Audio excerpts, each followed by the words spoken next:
lesbian. Lesbian merujuk kepada perempuan yang mempunyai tarikan seksual terhadap kaum jenisnya sendiri, iaitu juga dikenali sebagai perempuan homoseksual. G. Gay, iaitu seorang lelaki yang mempunyai emosi dan keinginan seksual terhadap lelaki lain. B. Bisexual, juga didefinisikan sebagai orang yang mempunyai ketertarikan secara psikologi, emosional dan secara seksual terhadap lelaki dan juga wanita. T. Transgender ataupun transseksual. Transgender ialah seseorang yang berkeinginan tampil berlawanan dengan jenis kelamin yang dimilikinya, tetapi tidak menjadikan jenis kelaminnya sebagai masalah dan dia tidak mengubah alat kelaminnya. Transseksual pula ialah seseorang yang berkeinginan mengubah identiti dan orientasi seksnya. Ia berlawanan dengan yang dimilikinya semenjak lahir. LGBT. Semua orang tahu LGBT ni merupakan sekelompok manusia yang mempunyai hubungan seks songsang yang sudah tentunya membatasi fitrah kemanusiaan. Komuniti LGBT ini juga pada dasarnya ditubuhkan adalah untuk memperjuangkan hak-hak mereka kerana mereka menganggap diri mereka tertindas dan tidak mempunyai hak kebebasan. Walau bagaimanapun, sesetengah negara telah menerima cara hidup golongan LGBT ini, iaitu di Amerika Syarikat, Perancis dan juga Turki.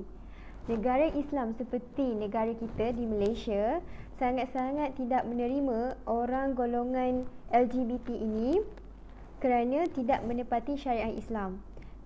Hadis Nabi SAW daripada Ibnu Abbas radhiyallahu anhuma, dia kata, la'ina Rasulullah SAW al-mutasyabbihina minar rijal bin nisa wal mutasyabbihat minan nisa bir rijal. Dia kata Rasulullah SAW bersabda, Rasulullah sangat-sangat melaknat orang lelaki yang menyerupai perempuan dan orang perempuan menyerupai lelaki. Oleh itu, golongan LGBT ini sangat tidak dibenarkan dalam Islam dan Allah juga mengharamkan hubungan sesama sejenis ataupun hubungan LGBT ini. Walaupun kita sedar bahawasanya golongan LGBT ini tidak serasi dengan budaya golongan masyarakat di negara kita, tetapi masih lagi ada yang menyokong golongan tersebut mahukan budaya mereka diiktiraf.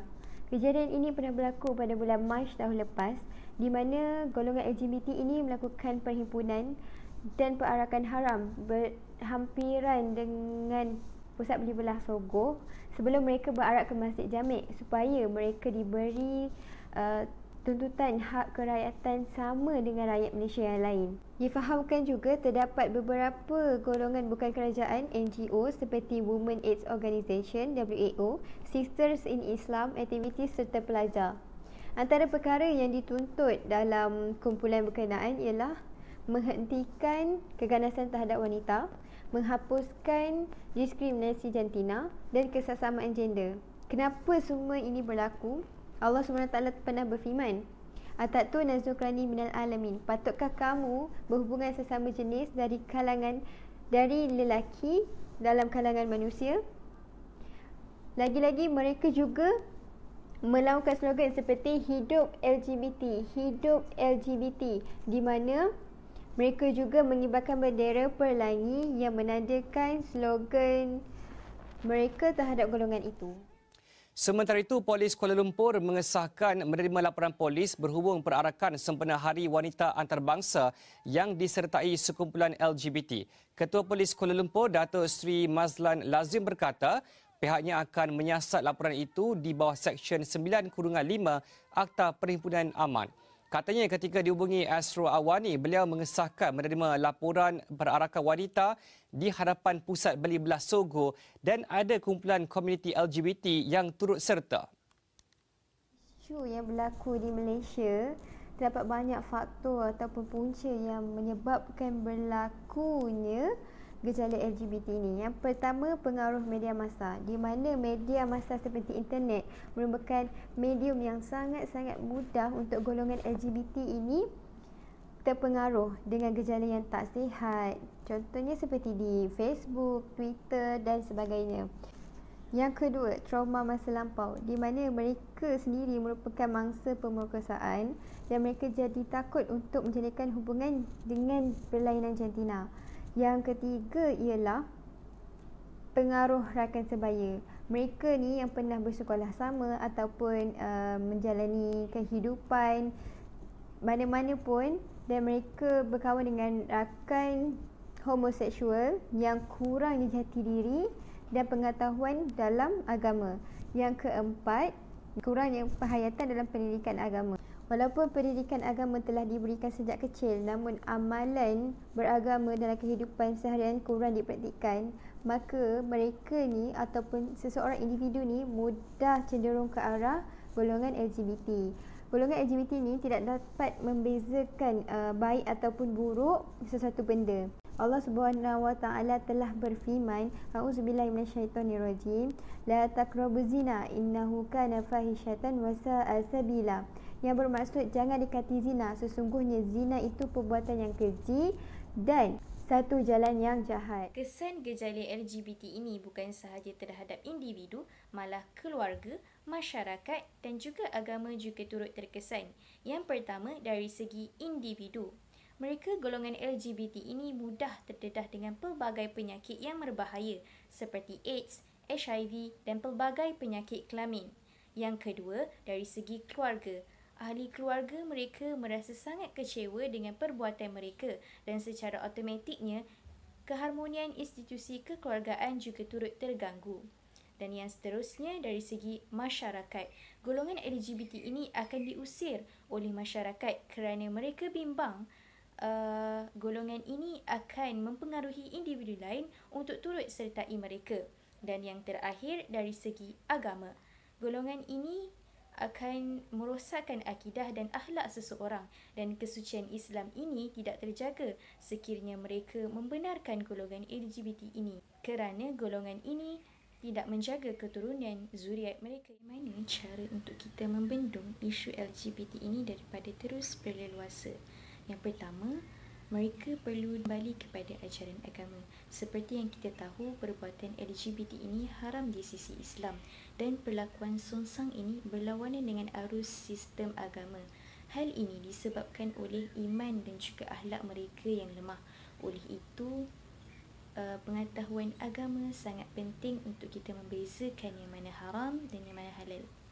Yang kedua, memperketatkan undang-undang sedia ada. Di sini, Mahkamah Syariah perlu memainkan peranan yang penting dalam membantras isu ini. Dalam ajaran agama Islam, golongan yang terlibat dalam perlakuan songsang ini perlu diberi hukuman yang setimpal.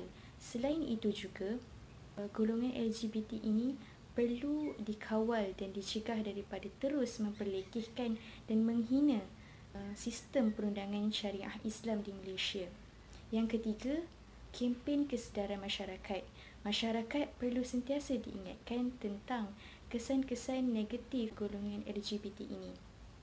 Selain itu juga, golongan LGBT ini perlu diberi bantuan secara kaunseling, psikologi dan rawatan secara percuma supaya budaya songsang ini dapat dicegah daripada terus merebak dalam kalangan masyarakat.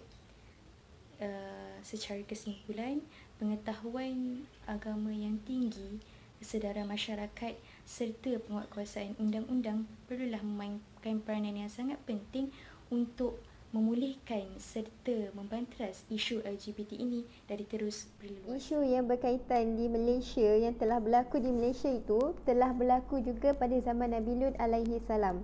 Nabi Lut ni merupakan anak saudara Nabi Ibrahim yang bapanya bernama Haran bin Terah. Nabi Lut ni diutus sebagai rasul kepada satu kaum yang bernama kaum Sadum. Hampir keseluruhan kaum Sadum ini mengamalkan gaya hidup songsang. Mereka menjalankan hubungan sesama sejenis, iaitu lelaki dan juga lelaki. Nabi SAW pernah bersabda, jika lelaki mendatangi lelaki yang lain, mereka berdua adalah penzina. Jika perempuan mendatangi perempuan yang lain, maka mereka berdua juga adalah penzina. Perbuatan ini jelas menunjukkan penyelewengan fitrah yang sangat teruk. Nabi Lut alaihi salam menyeru untuk menghentikan perbuatan yang hina itu. Malah mereka mengabaikan dan mengingkari kenabiannya. Akhirnya Allah Subhanahu Wa Taala telah menurunkan bencana yang amat dahsyat dan teruk terhadap kaum itu. Sekian saja perkongsian daripada kumpulan kami. Semoga mendapat input yang baik. Sekian, terima kasih. Assalamualaikum warahmatullahi wabarakatuh.